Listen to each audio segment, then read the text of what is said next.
नाज़रीन, मजलिस-ए-इत्तेहादुल मुस्लिमीन गुज़िश्ता कुछ सालों से कर्नाटक में अपने वजूद को मजबूत करने के लिए कोशां है। इसी वजह से कर्नाटक के एक मकबूल लीडर को AIMIM ने ज़िम्मेदारी दी है, जिनका नाम है लतीफ़ पठान साहब, जो रियासती MIM के सदर हैं। इस वक्त वो शिमोगा के दौरे पर थे, तो इस वक्त हम उनसे आज खुसूसी बात करेंगे और ये जानने की कोशिश करेंगे कि MIM क्या रियासत में मुतबादिल सियासी पार्टी का मुकाम हासिल कर सकती है। इसके अलावा हम लोगों के जो सवालात हैं, उन सवालात का जवाब भी उन्हीं के ज़रिए से हासिल करने की कोशिश करेंगे। तो इस्तकबाल है सर आज का इनकलाब न्यूज़ चैनल पर। सर, सबसे पहले बताएं कि रियासत में MIM क्या मुतबादिल सियासी पार्टी का जो मुकाम है वो मुकाम हासिल करने में कामयाब हो सकती है? आपने आज आपके स्टूडियो में बुला के हमको जो बात करने का मौका दिया, पहले आपका शुक्रिया अदा करते हुए, कर्नाटक के अंदर 2013 से कर्नाटक के अंदर AIMIM पार्टी मौजूद में है। साथ साथ में पहली बार हमने बेंगलुरु में भी इलेक्शन लड़ा था, महानगर पालिका। उसके बाद बल्लारी में लड़ा। उसके बाद हमने हुबली और बेलगाम में इलेक्शन लड़ा और हुबली में 3 कारपोरेटर, 12 को लड़ाए हमने, लेकिन 3 कारपोरेटर वहाँ पे कामयाब हुए। एक हमारे नज़ीर उन्नाड़ साहब है और दूसरा एक नलतवाड़ जो लेडी कारपोरेटर है और एक कित्तूर लेडी कारपोरेटर। और उसके साथ ही बेलगाम के अंदर भी एक हमारे शाहिद खान पठान, हम 6 को लड़ाए लेकिन एक में कामयाबी मिली। अल्हम्दुलिल्लाह आज हमने अपने जो भी मेहनत है, असद साहब, बैरिस्टर असदुद्दीन ओवैसी साहब की जो मेहनत है, ख़ास करके हमारे जो कारपोरेटर बनने वाले जितने भी हमारे जो कारकुन थे, आज उन्होंने कारपोरेटर की हैसियत से अपने काम को अंजाम दे रहे हैं। सभी को लेके ये पार्टी आगे बढ़ रही है। और हमने 2023 के इलेक्शन में MLA की हैसियत से एक बीजापुर डिस्ट्रिक्ट बसवन भागीवाड़ी में हमारा कैंडिडेट था और एक कैंडिडेट हुबली के अंदर जो नॉर्थ है, जो रिजर्वेशन दलित बिजवाड़ जो कैंडिडेट था, और एक जमखंडी के कैंडिडेट को हमने सपोर्ट किया था। तो इसी तरह जो सियासी मैदान के अंदर हमने अपना कदम को जमाने के लिए दिन और रात हमारे कारकुन और हमारे ज़िम्मेदार मेहनत कर रहे हैं। और इंशाल्लाह आने वाले दिनों के अंदर अब कर्नाटक स्टेट के अंदर इलेक्शन और एक मैसूर और तुमकुर और शिवमोगा, ये तीनों अनाउंस हो चुके हैं। और तीनों जगह पे हमको बैरिस्टर असदुद्दीन साहब के एक हिदायत पर मैंने एज ए कर्नाटक के प्रेसिडेंट की हैसियत से यहाँ पे दौरा कर रहा हूँ कि ज़मीनी हालात जो हमारे वर्कर की मेहनत क्या है और हम कहाँ कहाँ से लड़ा सकते हैं और यहाँ की हालत क्या है, हम ये जायज़े के लिए मैं आया हूँ। सर, क्या जो JDS है, जो अब तक कांग्रेस के मुतबादिल के तौर पर मुसलमान इस्तेमाल कर रहे थे, अल्टरनेट पॉलिटिकल पार्टी के तौर पर, क्या इस मुकाम को हासिल करने के लिए आप लोग कोशिश कर रहे हैं? आपको मैं ये बताऊं कि 2018 के इलेक्शन के अंदर हमारी एक मंसूबे बनी कि इलेक्शन की एक पॉलिसी बनी कि हम सेकुलर पार्टी के साथ में हाथ जुड़ा के हम इलेक्शन लड़ेंगे। फिर हालात ऐसे बने कि हमने लड़ना तो कुछ, वो असद साहब बेहतर अच्छी तरह जानते हैं कि उस हालात को लेके कुछ ज़िम्मेदारों की एक ज़िम्मेदारी की हैसियत से हमने लड़वाया नहीं। और हमने तायद की कि JDS को, जब JDS को असद साहब ने खुद कैंपेन भी किया, 9 जगह उन्होंने कैंपेन किया और उनके अपने कैंपेन में बता रहे, खुद ओपन करके बेलगाम के एक कैंडिडेट के कैंपेन में बताए कि कुमार स्वामी वो किंग मेकर नहीं और किंग बनेगा। और अल्हम्दुलिल्लाह उस ज़ुबान को अल्लाह ने कबूल किया और उसको कुमार स्वामी को कर्नाटक का CM बनाया। लेकिन हम उसके बाद में भी जब 2023 का इलेक्शन आया तो उस वक्त भी हमने कुमार स्वामी से और CM इब्राहिम साहब से भी हमने रब्ता कायम किया, लेकिन वो बात नहीं बनी कैंडिडेट के बंटवारे पर। फिर हम इंडिपेंडेंट 3 लोगों पर लड़े। लेकिन मैं आपको जहाँ तक मेरा तजुर्बा है मैं बताऊं कि वो भले कांग्रेस हो या JDS हो या अदर कोई पार्टी हो, मुसलमानों के मुद्दों पर, दलितों के मुद्दों पर वो खुल के आके कोई काम नहीं करेगी। सिर्फ वोट तो लेंगे, फिर वादे भी करेंगे, लेकिन वादा खिलाफ़ी का उनका एक ब्लड में आ चुका है कि मजबूर है मुसलमान जो सियासी पार्टी को लेकर कि हम वोट देना है तो फिर कोई अल्टरनेटिव ऑप्शन नहीं है। लेकिन अब मैं कहूँगा कि अब हिंदुस्तान के लेवल पर, सिर्फ कर्नाटक ही नहीं, हिंदुस्तान के लेवल पर अब दलित और मुसलमान और बिछड़ा हुआ समाज, आदिवासी जो भी है, जो जुल्म हो रहा है, जो मजलूम, उसकी एक आवाज़ बनकर असदुद्दीन ओवैसी साहब अपने पार्लियामेंट में बता चुके हैं। इसी तरह हम अपने बातों को मनवाने के लिए हम या मैदान में हो या अवाम पार्लियामेंट हो या असम्बली में हो, अकबरुद्दीन ओवैसी साहब तेलंगाना में एक आवाज़ बनकर उन्होंने अपना काम को अंजाम दे रहे हैं। हम यही चाहते हैं कि पूरे हिंदुस्तान के हर स्टेट के अंदर एक असदुद्दीन ओवैसी जैसा लीडर और अकबरुद्दीन ओवैसी जैसा लीडर हो और बेबाक को अपने कौम और मिलत और मजलूम के लिए लड़ने वाला हो। यही असद साहब की भी ख्वाहिश है और अकबरुद्दीन ओवैसी की ख्वाहिश है। वही ख्वाहिश को लेके हम भी मैदान में हैं। इंशाल्लाह देर है दुरुस्त है, हम लड़ते रहेंगे और एक दिन इंशाल्लाह कामयाबी होगी। सर, अक्सर जो है एमआईएम को बीजेपी की बी टीम कहा जाता है। क्या वाकई में बीजेपी के साथ किसी तरह के राब्ते में है एमआईएम, या फिर ये जो इल्ज़ाम है वो किस हद तक सही है? मैं आपको शुरुआत में हमको बीजेपी की टीम कहने वालों पर थोड़ा बहुत नाराज़गी और गुस्सा होता था, लेकिन अल्लाह ने बीजेपी की बी टीम कौन है ये खुलेआम लोगों को बता रहा है। असद साहब ने खुल के कहा है कि अगर बीजेपी की बी टीम आप मेरे पर इल्ज़ाम लगा रहे हो तो उसका हश्र के दिन वो गिरेबान जो कहने वालों का होगा। तो मैं आपको ये आपके ज़रिए से बताना चाहता हूँ कि ये बीजेपी की बी टीम कहने वाले एक कांग्रेस के शोकॉस लीडर, वो भी अपने ही मुसलमान हैं। अब पता नहीं है कि मुसलमानों का नुकसान क्या हो रहा है। जितने मुसलमानों ने एमपी बनाकर वोट डालकर पार्लियामेंट में भेजा, जब सीए एनआरसी का आया, नकाब का आया, 3 तलाक का मसले आए, ये अपने खुर्चियों से गायब हो गए। बिल असद साहब ने फाड़ा, उसके लिए ख़िलाफ़ आवाज़ उन्होंने उठाई। उसके बावजूद भी बीजेपी की बी टीम कहते हैं कि कहने वाले तो बहुत है लेकिन समझदार भी भारत के देश के अंदर है।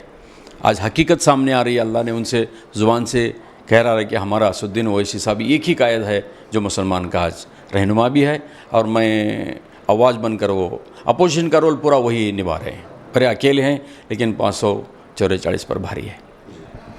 एमआईएम सिर्फ मुसलमानों को कॉन्सेंट्रेट कर रही है और मुसलमानों को लेकर ही पॉलिटिक्स में एंट्री कर रही है। उसके जितने भी लीडर्स हैं सिर्फ मुसलमान हैं, ये भी एक इल्ज़ाम है। ये कहाँ तक दुरुस्त है? मैं अगर आपको बताऊं कि अगर हैदराबाद, अब तो तेलंगाना हो चुका है, उससे से पहले जो आंध्रा था, आंध्रा के हैदराबाद का महापौर जो है दलित का, वो हमारे एमआईएम पार्टी से बना है पहली बार। आज भी कारपोरेटर के अंदर हमारे 3 कारपोरेटर अदर कम्युनिटी के, और साथ साथ जो हुबली का जो इलेक्शन था, जो रिजर्वेशन कॉन्स्टिट्यूंसी थी, वहाँ पे बिजवाड़ जो दलित से बिलोंग करते हैं, हमने उनको टिकट दिया। जो जैन कम्युनिटी से बिलोंग करते हैं जमखंडी में, हम उनको सपोर्ट किया। अब बताओ कि हमने सिर्फ कायद हमारा मुसलमान है लेकिन हम सबको लेके चलते हैं, दलित भी और आदिवासी भी, लिंगायत भी, जैन भी, सब लोग हमारे साथ में हैं। आपके मीडिया के ज़रिए एक प्रोपेगेंडा फैलाया जा रहा है कि सिर्फ मुसलमानों के लिए असद साहब, हाँ, मुसलमानों की आवाज़ बन के हैं वो, साथ साथ सब लोगों की भी आवाज़ है। जय भीम जय मीम के कॉन्सेप्ट पर आप लोग काम कर रहे हैं। जय भीम के लिए कहाँ तक आप लोगों का काम हुआ है? किन किन इश्यूज़ पर आपने काम किया है? जितने भी दलितों के ऊपर जो जुल्म हुए, हादसे हुए, आप भारत के इतिहास में जानते हैं कि कोई भी लीडर उनके घर तक जाके नहीं पहुंचा। जो आज हमारे कायद असदुद्दीन ओवैसी साहब उनके घर तक पहुंचे, उनके हालात को समझे और उनके बारे में रोड पे भी आ गए और असेंबली में भी आवाज़ उठाई। अब आप ही समझ सकते हैं कि सिर्फ मुसलमानों के लिए है कि हम सब लोगों के लिए है। मुसलमान एमआईएम से क्यों डर रहे हैं? एमआईएम को सपोर्ट करने के लिए क्यों डर रहे हैं, जबकि वो अक्सर एक प्लेटफॉर्म पर कहते हैं कि मुसलमानों की अपनी सियासी पार्टी हो, लेकिन जब बात एमआईएम की आती है तो वो बैकफुट में चले जाते हैं। इसकी वजह क्या है? एक वक्त था, जो आपका जो सवाल है, एक वक्त था, आज वो वक्त नहीं है। 10 साल का अरसा गुजर गया है। मैंने आपको क्लियर बताना चाहता हूँ, अब मुसलमान डर नहीं रहे। मुसलमानों ने कुछ वक्त तक अपने सियासी पार्टी को कांग्रेस को अपना लिया था, लेकिन अब कांग्रेस की चाल, कांग्रेस के वोट की एक वोट बैंक के सिस्टम से मुसलमान अब थक चुके हैं। मजबूरी थी, वो कांग्रेस तक थे। अब ज़रूरी है जो एमआईएम को वोट भी देना चाहिए और एमआईएम के साथ में जुड़कर अपनी सियासी वजूद को बचाते हुए सत्ता में भागीदारी है, हुकूमत के अंदर भागीदारी है। जब तक हम हुकूमत में नहीं आएंगे, जब तक अपने मजलूमों का, अपने हक़ को हमने हासिल नहीं करेंगे। बाबा साहब अम्बेडकर ने ये बहुत दूरअंदेशी से ये संविधान बनाया हुआ है और सबके लिए है, और हमने तो सबका हक़ दिलाने के लिए हमारी पार्टी तैयार है और हम इंशाअल्लाह मेहनत करेंगे और सत्ते में आने की पूरी कोशिश करेंगे। मौलाना महमूद मदनी ने गुज़िश्ता दिनों एक इंटरव्यू में असदुद्दीन साहब को लेकर बहुत सारे इल्ज़ामात आयद किए हैं कि वो तोड़ने की सियासत करते हैं, उनकी तकरीरें जो हैं मुतनाज़ हुआ करती हैं। इसके बारे में आप क्या कहेंगे? आपकी पार्टी का क्या विज़न है इसके बारे में? मौलाना महमूद मदनी, इनके पूरे ख़ानदान के अगर इतिहास निकालेंगे, आज़ादी के वक्त और आज़ादी के पहले भी उन लोगों ने हमारे भारत को आज़ाद करने के लिए जो कुर्बानियाँ दी, उनकी जो लड़ाई लड़ी, हम उनकी कदर करते हैं और हम सराहते भी हैं। लेकिन इसका मतलब ये नहीं कि अगर उनके ख़ानदान के इतिहास को सामने रख के अगर मुसलमानों को, अगर कोई लीडर को बदनाम करते हैं तो हम बर्दाश्त नहीं करेंगे। एक तो उन्होंने एक बहुत बड़ा इदारा उन्होंने चलाते हैं, कम से कम 2 करोड़ उनके मेंबर हैं, चाचा भतीजे के मिलाकर। आज अगर कोई बदनाम है तो हम तो सियासी लोगों के लिस्ट में हम आ जाते हैं। जो जमीयत उलमा हिंद के एक ज़िम्मेदार हैं और उलमा ही उन लोगों का जवाब दे रहे हैं सच्चाई जानकर। अल्लाह ने उनसे वो बात बुलवाना नहीं था, लेकिन निकल गई, वो दिल की बात ज़ुबान पे आ गई। अल्लाह उनको हिदायत भी दे और संभले तो बेहतर है, नहीं तो फिर हर कारकुन उनके बारे में बोलना पड़ेगा तो फिर हमको ही तकलीफ़ होगी। वोट भी हमारे और दाद भी हमारे। सर, आखिरी सवाल, एमआईएम को आप रियासत में मजबूत करना चाह रहे हैं, इस सिलसिले में लोग क्यों आपकी पार्टी के साथ जुड़े और आपकी पार्टी में जुड़ने के बाद उन्हें क्या फ़ायदा मिलेगा, इसके बारे में बताएं। 2023 के इलेक्शन के अंदर कांग्रेस को 88% वोट देने के बाद मुसलमानों को जो उम्मीद से वोट दिए थे, आज मुसलमानों को क्या मिला? 4% जो हमारा जो रिजर्वेशन था, आज भी उसका कोई खुलासा नहीं है। बोले वो हमने जैसा ही चुन के आएंगे, हमारी पहले कैबिनेट में ही इसको हम पास करेंगे, ये उनका मैनिफेस्टो था। उसके बाद जितने भी जो हिजाब का मामला हो, जो फ़िरका परस्त ताकतें संगठनें हो, उसको बैन करने की बात, बहुत बड़े बड़े वादे मुसलमानों के लिए जो इन्होंने किया और मुसलमानों ने इनके ऊपर भरोसा किया। 2023 के इलेक्शन के बोल कर नहीं है, 70 साल से मुसलमानों ने कांग्रेस के ऊपर भरोसा किया है। मैं भी एक कांग्रेस का उस ज़माने का बहुत बड़ा सिपाही हो के हम काम किए हैं। बेलगाम जैसे एक डिस्ट्रिक्ट के अंदर समिति को जहाँ पे हम मेहनत किए हैं, आज वहाँ पे 5 बार एमएलए हुआ है। तो मेरा कहने का मतलब ये है कि मुसलमानों को सियासी वजूद कांग्रेस में नहीं मिलने वाला है, ये समझ चुके हैं। अब आना ज़रूरी है उन लोगों के लिए, मजबूरी थी, अल्टरनेटिव नहीं था उस वक्त भी, हमको भी, लेकिन आज ज़रूरी है। हमारा मुस्तकबिल का फ़ैसले दूसरे नहीं करेंगे, हम खुद कर लेंगे। शिमोगा, तुमकुर और मैसूर में कॉरपोरेशन इलेक्शन होने जा रहे हैं, तो क्या एमआईएम इंडिपेंडेंट इलेक्शन के लिए उतरेगी या फिर किसी के साथ अलायंस करने के बारे में सोची? अब तक तो कोई हमारे सामने अलायंस की कोई बात नहीं आई है। बैरिस्टर असदुद्दीन साहब की हिदायत पर मैंने यहाँ पे ग्राउंड रियलिटी चेक करने के लिए आया, जहाँ पे हमारे 35 वार्ड है यहाँ पे, उसके अंदर लगभग 8 वार्ड जो है आज मुसलमानों की क़ियादत पर है। मैं ये चाहता हूँ कि हमारे, भले वो कांग्रेसी जीतते आए हैं, अपने वार्ड में काम कर रहे भी होंगे, लेकिन मैं दावे के साथ में कहता हूँ कि वो कम्युनिटी का काम नहीं करेंगे। क्यों नहीं करेंगे? कि उनको एक फरमान जारी होता है जो व्हिप बोलते हैं, जो जिस बात के ऊपर हमको बोलना चाहिए उस बात के ऊपर हमको लड़ना चाहिए हमारे हक़ के लिए, लेकिन कांग्रेस में रोकर वो काम नहीं कर सकते। ये जो भी कारपोरेटर चुन के आएगा वो जो बेसिक सुविधाएं हैं, जो रोड गटर पानी वो क्लीनिंग वो तो होते रहेगा, भले कौन सा भी कारपोरेटर चुन के आने दो वो तो करेगा ही। लेकिन हालात के साथ साथ में मुसलमानों के कुछ मसले आते हैं जो सरकारी लेवल के ऊपर उसको हल करने का मोमेंट आता है, तो उसके लिए अपनी जो पब्लिक दी हुई ताकत को इस्तेमाल करते हुए अपने मसलों को हल करने का जब वक्त आता है तो वो बोल नहीं पाते।